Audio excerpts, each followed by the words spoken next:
नमस्कार। कोरोना अपने अभी उतार पर ही है। अब उतार क्या कहा जाए, उतार का आलम ये है कि वो 40-41 हज़ार देश में केसेज़ आ रहे हैं, कभी 35 हज़ार से लेकर के और 45 हज़ार के बीच में घूम रहे हैं वो। और ये बहुत नीचे नहीं जा रहा है, यानी कि जो उम्मीद थी हम लोगों को सबको कि ये जुलाई अंत तक 10 हज़ार तक हो जाएगा, वो नहीं हो पा रहा है और उसकी एक खास वजह बताई जा रही है कि केरल और मध्य प्रदेश, केरल, महाराष्ट्र और आंध्र प्रदेश, जहाँ पर बहुत तेज़ी से अभी मामले नीचे गिरे नहीं हैं और केरल तो सबसे ज़्यादा चिंताजनक रहा है और केरल के रिप्रोडक्टिव रेट और बाकी जो दरें हैं, वो भी बहुत परेशान करने वाली रही हैं। और ऐसे में अब आहट ये भी होने लगी है कि तीसरे चरण की आहट भी कही जा रही है। ख़ास तौर से तब जब विश्व के अन्य देशों में ऑस्ट्रेलिया है, अमेरिका है, अमेरिका में अब 1 लाख केसेज़ रोज़ आने लगे हैं। ऑस्ट्रेलिया के कुछ शहरों में मेलबोर्न है, सिडनी है, इन सब जगह केसेज़ लगातार बढ़ रहे हैं और वहाँ पे लॉकडाउन ठीक-ठाक तरीके से लगा दिया गया है। इसी तरीके से केरल को लेकर के जो हम लोगों की चिंता है वो बहुत जायज़ है और इन सब मामलों पर बातचीत करने के लिए आज हमारे साथ हैं प्रोफेसर संजय राय। संजय राय इस क्षेत्र में जाना-माना नाम है, एम्स के आप प्रोफेसर हैं, कोवैक्सीन के परीक्षण के काम में पूरी तरीके से इस पूरे उसमें लगे हुए हैं और कोवैक्सीन इस रूप में आज है तो उसमें आपका बहुत बड़ा योगदान है। बहुत-बहुत डॉक्टर साहब नमस्कार आपका और पंजाब केसरी और नवोदय टाइम्स से आपने बातचीत करने के लिए समय निकाला, इस व्यस्तता के बाद भी और क्योंकि आप घूमते भी खूब रहते हैं, जाँच भी खूब परीक्षण भी करते कराते रहते हैं, तो ऐसे में समय निकालना बहुत मुश्किल काम होता है, मैं जानता हूँ। डॉक्टर साहब ये बताइए ये जो जो होना चाहिए था वो नहीं दिख रहा है और तीसरी आहट आने वाली है, मौसम आने वाला है पर त्योहारों का मौसम नज़दीक है और उससे बड़ा त्योहार देश में जो है हमारे यहाँ चुनाव नज़दीक है, ख़ास तौर से उत्तर प्रदेश ऐसे बड़े राज्यों में 5 राज्यों में अभी चुनाव होने हैं, अगले कुछ ही महीनों में। तो कितनी चिंता है केरल को लेकर के? क्या केरल की चिंता ये स्वाभाविक है या ये होना ही था? क्यों? क्योंकि केरल में केसेस पहले कम थे। ये बहुत ही अच्छा सवाल है क्योंकि केरल जो है पिछले 2-3 महीने से इस कंट्री में चर्चा का केंद्र रहा है। अगर देखिए तो केसेस जो है एक स्तर पे आने के बाद से ऑलमोस्ट करीब 20,000 के आसपास केसेस देखिए तो पिछले 1 महीने से जो है केरल में तो है ही, 1 महीने से ऊपर ही हो गया, 2 महीने अगर हम कहें। उसके पहले हाँ, उससे ज़्यादा थे, करीब 30-40 हज़ार के आसपास थे। अगर अब ये जो सार्स कोरोना वायरस 2 है, जो कोविड-19 बीमारी कर रहा है, करीब 1.5 साल पुराना वायरस हो चुका है, तो काफ़ी कुछ इसके बारे में हमें जानकारी मिल चुकी है। अब हम वो समय चला गया जब हम सिर्फ संभावनाओं की बात करते थे कि ये हो सकता है, वह हो सकता है, रीइन्फेक्शन हो जाएगा, सबको रीइन्फेक्शन से प्रॉब्लम होगी। तो उस समय था क्योंकि हमारे पास एविडेंसेस नहीं थे। ग्लोबल काफ़ी एविडेंसेस जनरेट हो चुके और उस बेसिस पे कहा जा सकता है कि देखिए केरला को अगर देखें तो एक सक्सेस स्टोरी है। हम ये ज़रूर कहें कि उनके यहाँ केसेज आ रहे हैं। हमने जो मापदंड बनाए इस बीमारी को रोकने के लिए, लॉकडाउन किया, कॉन्टैक्ट ट्रेसिंग की कॉन्टैक्ट ट्रेसिंग होनी चाहिए, टेस्टिंग, सबको टेस्ट, ट्रैक एंड आइसोलेट करें। ये सारी एक्टिविटी हम इसलिए कर रहे थे कि वह जो है वायरस के स्प्रेड को रोका जा सके। वायरस की स्प्रेड को कैसे रोका, ये कैसे पता चलेगा कि रुका है कि नहीं? एक ही जरिया है, सीरो सर्वे। ये नहीं कि कितने टेस्ट करके आप आइडेंटिफाई कर रहे हैं। बहुत से स्टेट ऐसे हैं जहां गांव पे टेस्ट नहीं होते। सेकेंड वेव में बहुत से लोगों की डेथ हुई इसका, लेकिन ये नहीं कहा जा सकता कि वहां हमने टेस्ट नहीं किए, आइडेंटिफाई नहीं किए तो वहां कोविड नहीं था। जो दुनिया में कि किस स्तर तक इसका फैलाव हुआ है ये जानने की अगर हम कोशिश करते हैं तो उसका एकमात्र एविडेंस है, वह है सीरम लेवल, कितना एंटीबॉडीज बना है, सीरो सर्वे से देख के हम ये कहते हैं कि रियली वायरस कितना फैला है। अगर आप देखें तो पूरी कंट्री में जो है सबसे कम जो है सीरो पॉजिटिविटी जो ICMR ने अभी अपना सीरो सर्वे का रिजल्ट किया था वह था इसका केरला का 44%। कुछ स्टेट जो है 80% के आसपास पहुंच गए हैं। ओवरऑल 68% पूरी कंट्री में पॉपुलेशन है। एक तरीके से कहा सकता है कि 68% पॉपुलेशन को जो है नेचुरल इम्यूनिटी मिल गई है, लेकिन केरला में ऐसा नहीं है। केरला में जो है हमारा जो है सिर्फ 44%, तो ऑलमोस्ट 60% से ज्यादा, 60% के आसपास पॉपुलेशन जो है अभी भी वल्नरेबल पॉपुलेशन कहा जा सकता है, जिनको जो है ससेप्टेबल पॉपुलेशन, जिनको होने का खतरा है कोविड। ये जो वल्नरेबल पॉपुलेशन जिसकी मैं बात करता, देखिए चौथा, तीन मैंने बताया, चौथा जो बताया था वैक्सीन। इन चारों को करने के का ही जो है इस समय यह है कि COVID appropriate behaviour, test track treat किया जाए, आइसोलेट किया जाए, कंटेक्ट ट्रेसिंग किया जाए, और ये सारा हम करते रहे वायरस के स्प्रेड को कम करने के लिए, और वैक्सीनेशन हमने किया कि ये जो है उसके स्प्रेड को और कम करें। जो ग्लोबल एविडेंस है, वैक्सीन जो है ये कम नहीं कर रहा है, इन्फेक्शन को बहुत कम करने में उतना कारगर नहीं है। हाँ, डेथ को कम करने में, सीवियरिटी को कम करने में कारगर है, तो अच्छा उसका इम्पैक्ट है। अगर आप ओवरऑल इम्पैक्ट कहें कि तो उसका वैक्सीनेशन का काफी अच्छा है। देखिए दुनिया के जिन देशों में वैक्सीनेशन अच्छा हो गया, केसेस तो बढ़ रहे हैं, आपने अभी जिक्र किया था यूएस का, यूके का भी वही हाल था, तो वहां 60% के ऊपर पॉपुलेशन को ऑलरेडी जो है दोनों डोज मिल चुकी है, फिर भी जो है केसेस उसी तरीके से आ रहे हैं। और अभी सीडीसी ने अपना रिपोर्ट प्रकाशित किया था जिसमें लास्ट वीक, जिसमें उन्होंने कहा था कि मैसेच्यूट में जो है 3/4 केसेस, ऑलमोस्ट 72% जो है ब्रेक थ्रू इन्फेक्शन है। ब्रेक थ्रू इन्फेक्शन को भी उन्होंने कंप्लीट डिफाइन किया हुआ है कि 2 डोज लेने के 2 हफ्ते बाद अगर कोई होता है तभी ब्रेक थ्रू करते हैं।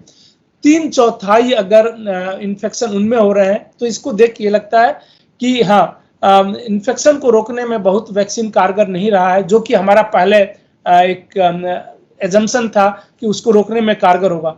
लेकिन हमारा जो एक और ऑब्जेक्टिव था डेथ को कम करना, सीवियरिटी को कम करना, उसमें वैक्सीन अभी तक के जो भी एविडेंसेस हैं उस बेसिस पे कहा जा सकता है कि उसमें कारगर है। और यूके में देखिए तो डेथ उस तरीके से नहीं हो रहे हैं, इतने केसेस होने के बाद भी जो है जिस तरीके से डेथ पहले हुए थे, ऑलमोस्ट 0.5% से भी कम डेथ का परसेंटेज है वहां पे, जबकि कभी वहां 3% के आसपास हुआ करता था।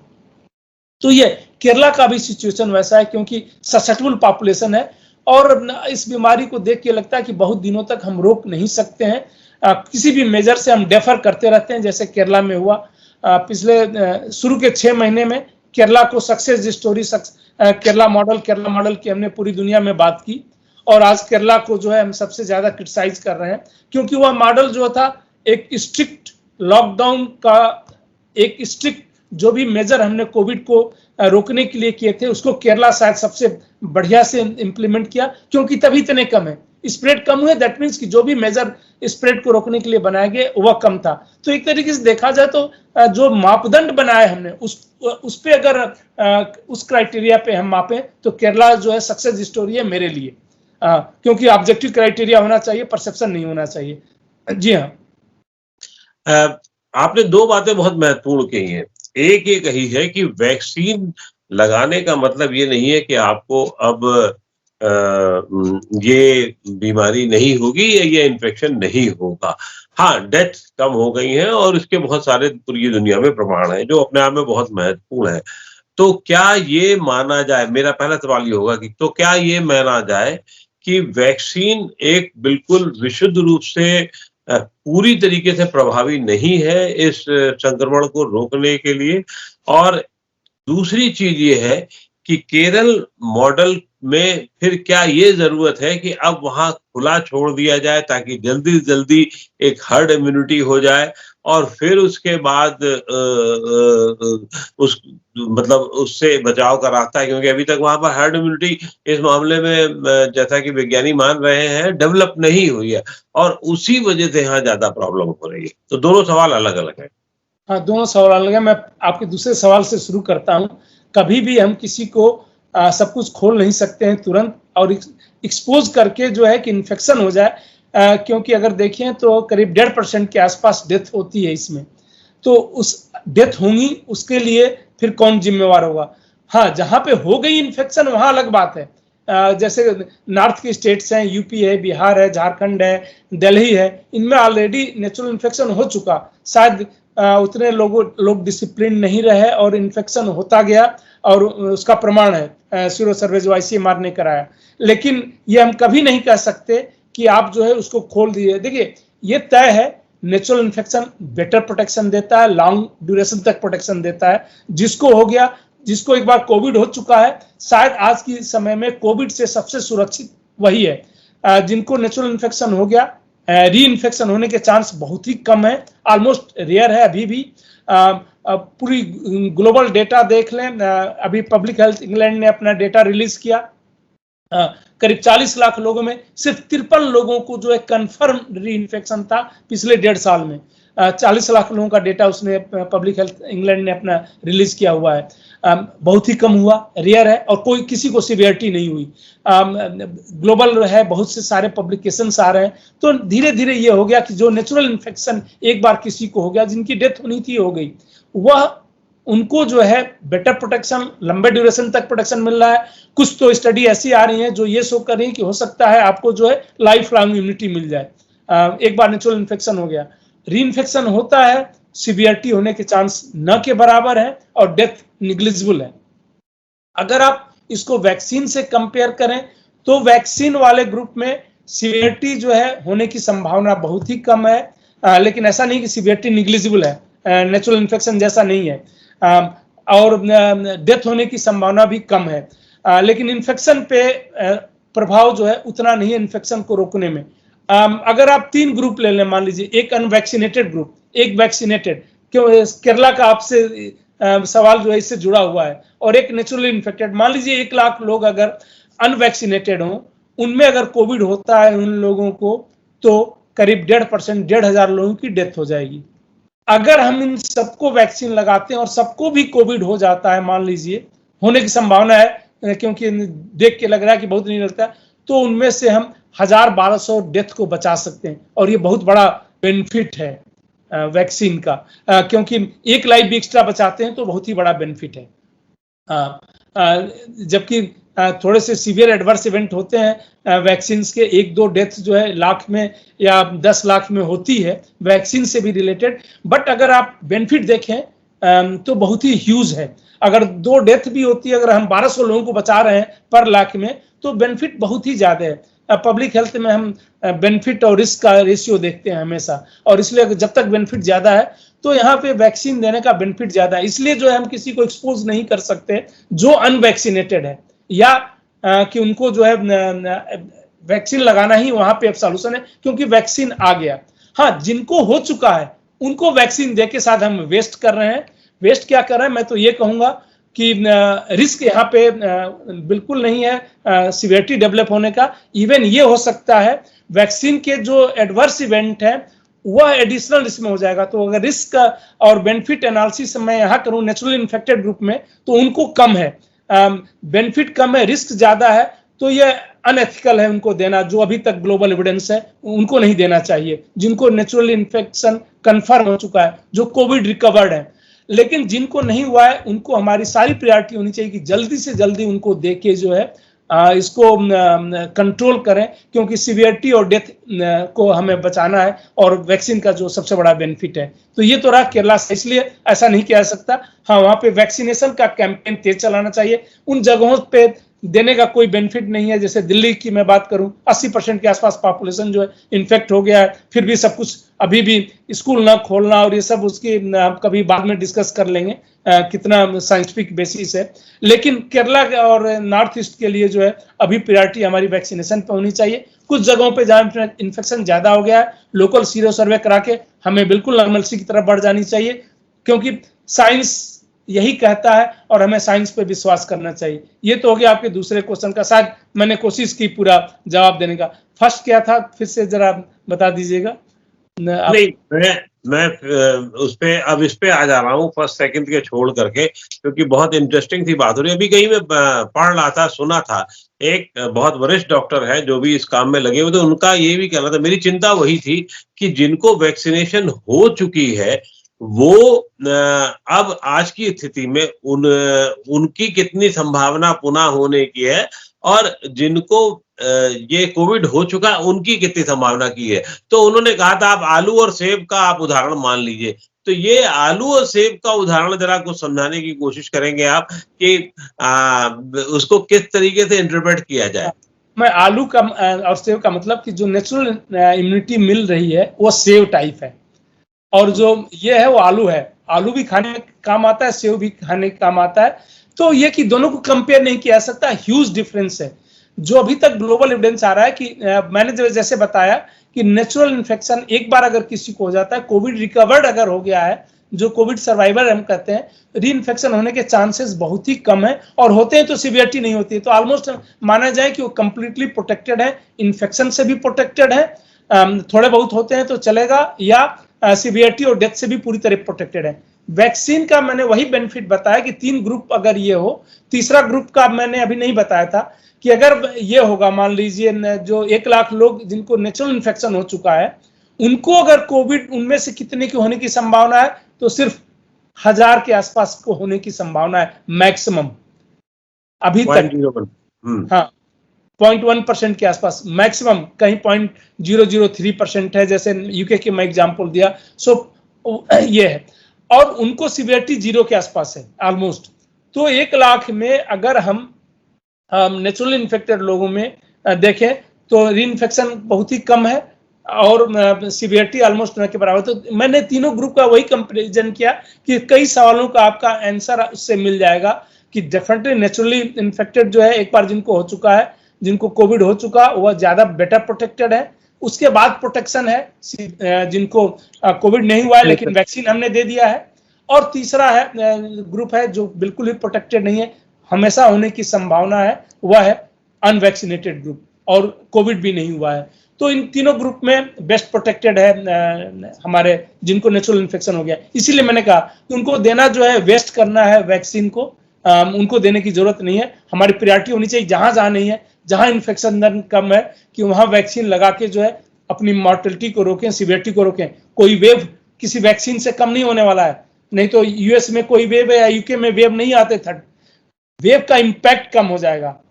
नंबर ऑफ केसेस तो आएंगे, लेकिन उसका इंपैक्ट, सीवियरिटी कम होगी, डेथ कम होगी। तो उस वेव का इंपैक्ट कम करने में वैक्सीन सहायक होगा। और इसीलिए कि केरला में या बाकी जगह वैक्सीन दे दिया जाए, वहां पे अभी बहुत से पॉपुलेशन जो है ऐसा सटुअल पॉपुलेशन है। हाँ बताइए।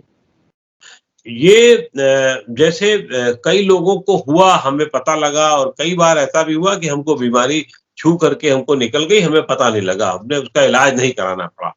तो जिनको इलाज नहीं कराना पड़ा वो भी उतना ही सेफ है अगर वो उससे गुजर चुके हैं? जी हाँ, मैं ग्लोबल एविडेंस की बात करता हूँ। ये जो 68% इंडिया की बात कर रहा हूँ, उसी की बात कर रहा हूँ कि इवन नेचुरली एक बार आप एक्सपोज हो गए, आपको सिम्टम आए, मेजॉरिटी में सिम्टम्स नहीं आते, मोर देन 50% एसिम्टोमेटिक रहते हैं, उनको पता ही नहीं चलता कि उनको सिम्टम हो गए। शायद समय आ गया है, जो ग्लोबल एविडेंस है, कि हमें अपने जो तौर तरीके हैं, जो भी कंट्रोल के मेजर्स हैं, उनको बदलना चाहिए। जो भी एविडेंस जनरेट होते हैं, बिल्कुल ही नया वायरस था, 1.5 साल पहले हमें कुछ नहीं पता था, तो हम संभावनाओं पे काम करते थे। अब जो भी एविडेंस हो गया उसको यूज करना चाहिए। जैसे बार बार मैं हॉस्पिटल्स की बात करूं, मरीज आता है हमारा, उसको हर तीसरे दिन पे कोई प्रोसीजर कराना होता है तो आरटीपीसीआर कराते हैं। कई बार उनके नाक में इंजरी होती है, आप खुद लोगों से बात करते हैं, रोज मरीज हमारे पास आते हैं कि सर नाक में दर्द हो रहा है, हमने आरटीपीसीआर कराया, और हर 72 घंटे बाद उनको कराना पड़ता है। अगर उनको एक बार नेचुरल और कोई पॉजिटिव नहीं आता, पिछले 1.5 साल से हम टेस्ट कर रहे हैं, कोई पॉजिटिव नहीं आता, अगर और आता है तो बहुत ही रेयर है, और उनको कोई सिम्टम्स नहीं होते, अगर ऐसा है तो हमें सबका एक बार आईजीजी कर लें, और जो हम जो वैक्सीन का पासपोर्ट दे रहे हैं उसकी जगह पे हम एंटीबॉडीज अगर प्रेजेंस है आप में, वो कंफर्म कर देता है कि आपको इन्फेक्शन हो गया, और एक नेचुरल पासपोर्ट इशू कर दें तो शायद कंट्रोल करने में ज्यादा मदद मिलेगी। वैक्सीन के बाद भी मैंने बताया कि जैसे मैस्यूट में आप या कई कंट्रीज है, मैस्यूट में अभी सीडीसी ने कि 3/4 न्यू इन्फेक्शन जुलाई मंथ में जो हुए हैं वह आपके जो है इसमें ब्रेक थ्रू इन्फेक्शन है, फुल्ली वैक्सीनेटेड ग्रुप में हुआ है। उसके बाद कौन सी कंट्री में अभी जो मॉरिशस नहीं, 1-2 कंट्रीज और हैं, जैसे सेशल्स एक कंट्री है, मैं उसका एग्जांपल ले दूं। सेशल्स में अगर देखिए तो दुनिया में सबसे ज्यादा पर मिलियन केसेस सेशल्स से हुए हैं। सेशल्स पहला ऐसा कंट्री था जो मार्च में फर्स्ट डोज 60% लोगों को और करीब 70% अपने लोगों को मई के फर्स्ट वीक तक कंप्लीट हो गया था उसका वैक्सीनेशन। उसके बाद इजराइल का नंबर आता था, 70% से ज्यादा लोगों को सेशल्स ने कर दिया। उसके बाद ऑलमोस्ट इन्फेक्शन सभी को हुआ वहां पे। उसके पहले अगर आप पूरे एक साल का डेटा देखें तो सेशल्स में 0 डेथ थी एक साल तक, और पर डे 1 to 2 केसेस ही आ रहे थे सेशल्स का। ये आप वहां पे वेरीफाई कर सकते हैं। बट वैक्सीन लगने के बाद ऑलमोस्ट जो इस समय है केसेस जो है फुल दुनिया में सबसे ज्यादा पर मिलियन पॉपुलेशन अगर केसेस हैं आज की डेट में तो सेशल्स के हैं।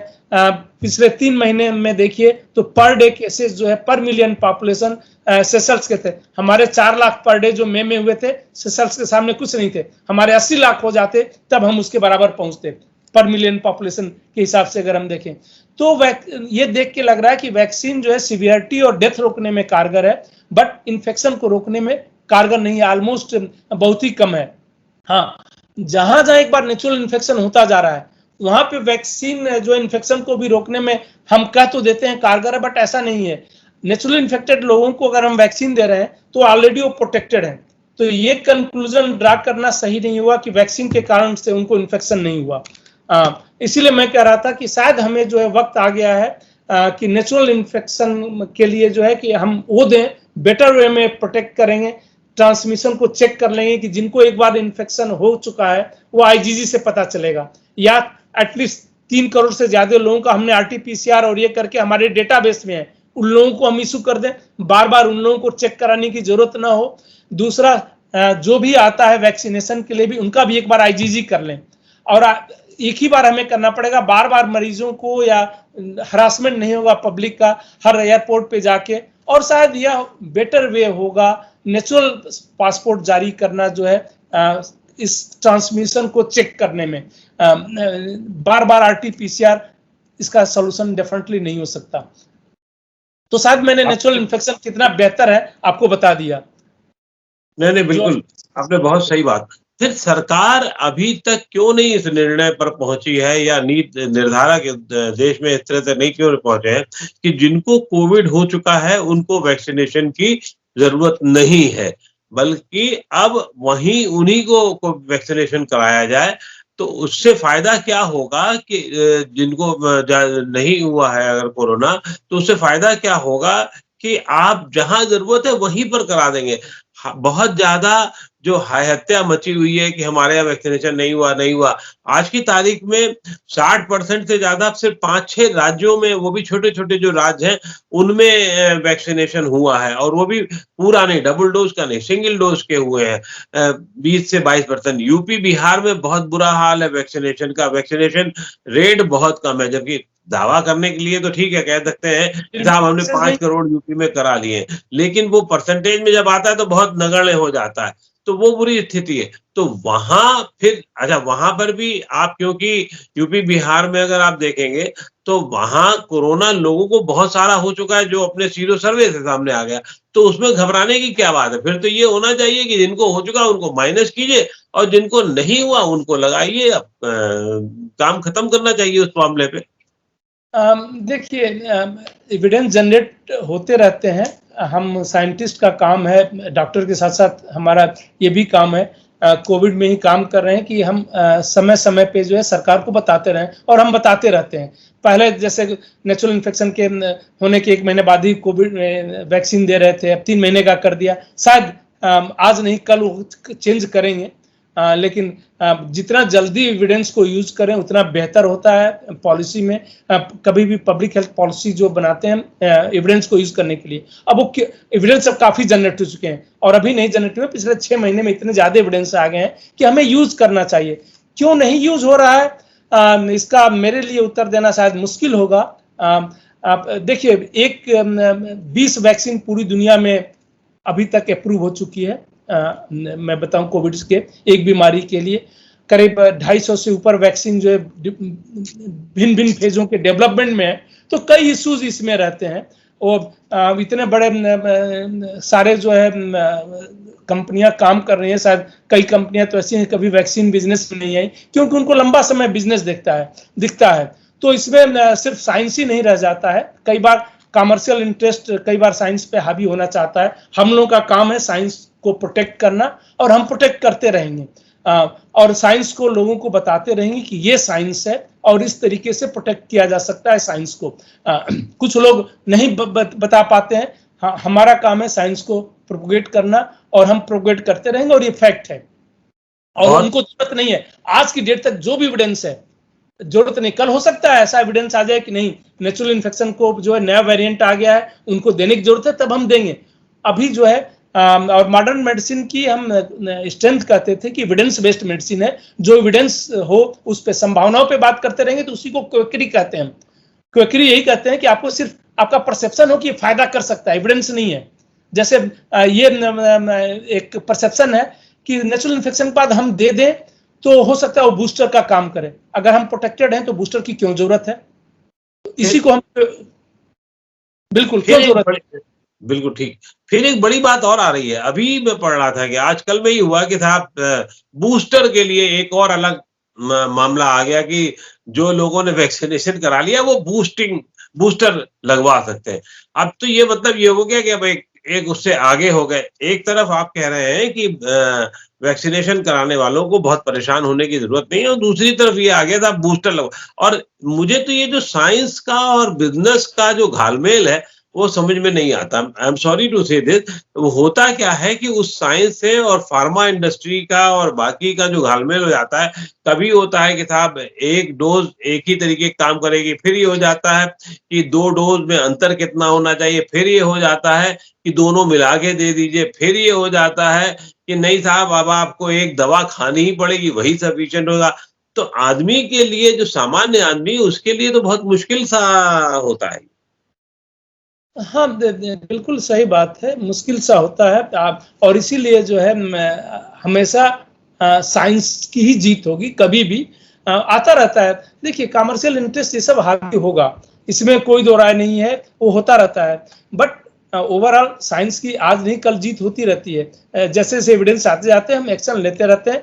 तो और इसको ह्यूमन नेचर में है, शायद हम कमर्शियल इंटरेस्ट को बिल्कुल ही खत्म कर दें, हमें नहीं लगता कि खत्म हो पाएगा। लेकिन साइंटिस्ट आप जैसे लोगों को, जो लोग पत्रकार हैं, और इन लोगों को जो है हमें एविडेंस की बात करनी चाहिए।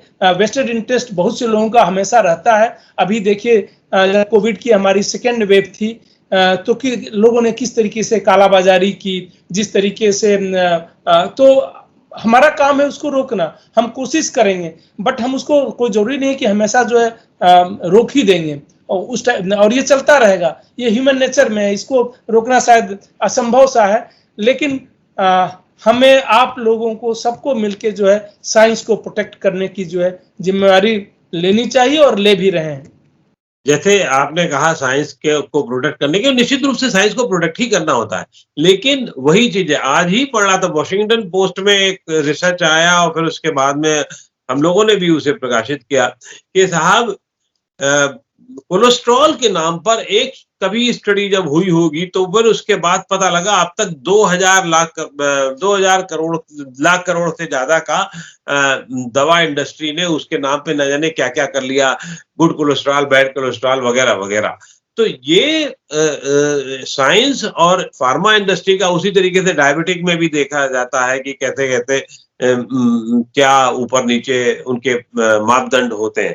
एक अंतिम सवाल, और जो वो मुझे लगता है कि वो भी बहुत महत्वपूर्ण है, कि क्या अब इम्यूनिटी बूस्टर के लिए, मतलब अब जब ये दौर चल रहा है और तीसरी वेव आएगी, नहीं आए ना आए भगवान करे तो ज्यादा अच्छा है, तो जो लोग अपने प्रिकॉशंस ले रहे हैं इम्यूनिटी वाले, चाहे गर्म पानी पीना हो, हल्दी का है, या जो देसी तथाकथित जिसका पहले बहुत जोर था, क्या वो चलाए रखने की जरूरत है लोगों को कि नहीं?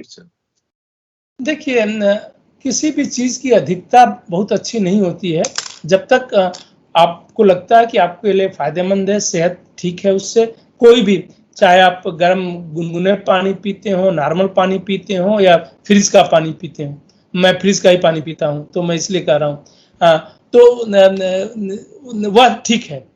हाँ, उसका जो है, और इतना एविडेंस हमारे पास नहीं है कि वह इम्यूनिटी बूस्ट करता है तो किस लेवल तक बूस्ट करता है।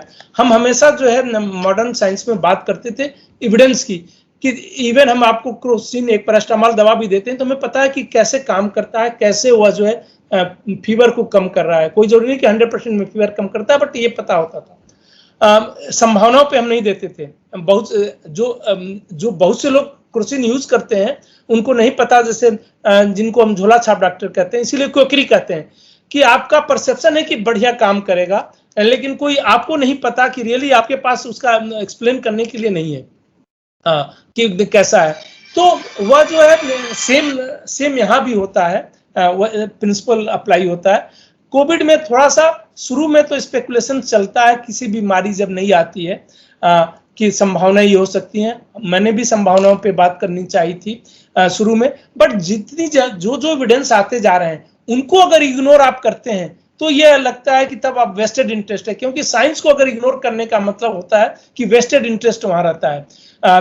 जब भी आप साइंस को, जैसे आपने वो बात की कि एक स्टडी आई कोलेस्ट्रॉल पे और उसको जो है पूरी दुनिया में जो है यूज किया गया, वही एक नहीं है टैमी फ्लू का जो है जब स्वाइन फ्लू आया था 2009 में, पूरी दुनिया के गवर्नमेंट ने स्टॉक पाइलिंग की। उस समय मेरे समझ में आता है उस की इफेक्ट नहीं कितना होगा स्वाइन फ्लू पे, टैमी फ्लू का हमें नहीं पता था। हर जगह प्रिस्क्राइब कर रहे थे, हम यहाँ भी हिंदुस्तान में भी दे रहे थे, सारी दुनिया के लोगों ने स्टॉक पाइलिंग की। हमें 2010 तक पता चल गया कि इसका कोई इफेक्ट नहीं है इस पे, बट आज की डेट तक हम वैसे ही देते रहे, और 2013 तक सारी गवर्नमेंट ने बिलियन ट्रिलियन डॉलर्स का खरीद के स्टॉक पाइलिंग की। एक साल तक जस्टिफाई किया जा सकता था, उसके बाद क्यों किया गया किसी का जवाब नहीं है। WHO ने उस ड्रग को एसेंशियल ड्रग लिस्ट में डाल दिया था। जब उस पे लोगों ने ऑब्जेक्शन उठाया कि जो ड्रग उसमें काम ही नहीं करता उसको एसेंशियल ड्रग लिस्ट में क्यों डाला गया, तो पता चला कि जिन्होंने उसको रिकमेंडेशन दिया था उनका उस कंपनी में बहुत बड़ा शेयर था। बाद में WHO ने उनको हटाया। तो ये सब चलता रहता है। अभी के समय में आप सिंस बिगिनिंग जो है WHO का जो रोल रहा है, 1.5 साल लग गया WHO को ये समझने में। अभी जो उनका लेटेस्ट स्टेटमेंट आया है कि नेचुरल इन्फेक्शन और वैक्सीन बराबर इम्यूनिटी दे रहा है। नहीं, अगर बराबर भी दे रहा है तो भी देने की जरूरत नहीं है, उसको माना जाए। अभी तक की WHO की वेबसाइट पे था कि नेचुरल इम्यूनिटी जो है कोई पासपोर्ट नहीं है, आपको जो है इम्यूनिटी पासपोर्ट नहीं है। उन्होंने 1 साल तक वो डाले रखा, अब ये डाला है उसको हटा के कि बराबर इम्यूनिटी दे रहा है। अब हमारे जैसे साइंटिस्ट जो विश्वास करते हैं सिर्फ एविडेंस में, एविडेंस ये कहता है कि बहुत ही बेटर दे रहा है। वही कि आलू और इसको कंपेयर नहीं कर सकते बराबर, तो खराब आलू और बड़े आलू और छोटे आलू में होता है, तो बहुत ही बेटर प्रोटेक्शन दे रहा है। बट शायद अभी वो और एविडेंस जनरेट कर रहे होंगे, 1-2 साल बाद ये बातें कहेंगे। मुझे लगता है कि बेटर प्रोटेक्शन दे रहा था। जी हाँ, बहुत निश्चित रूप से आपने बहुत आंखें खोलने वाली बातचीत हुई है हमसे आपकी, और मैं उम्मीद करता हूं कि आगे के दिनों में भी बड़ा क्रिटिकल हम लोगों को रहना होगा कि क्यों नहीं सरकारें या नीति निर्धारक लोग या WHO, जिनको हम इतना बड़ा पद देते हैं, मान देते हैं, वो तत्काल जो एविडेंसेस है उस पे क्यों नहीं काम करते। तब तक बिजनेस क्यों हावी होता है। अब बहुत सारे इसी तरीके के घालमेल हैं। खैर, वो चलते रहेंगे। दुनिया में बहुत सारी चीजें हैं जो चलती हैं और लगातार चलती रहेंगी। बहुत बहुत आभार आपका कि आपने इतना समय दिया और बहुत महत्वपूर्ण बातें बताई। शुक्रिया।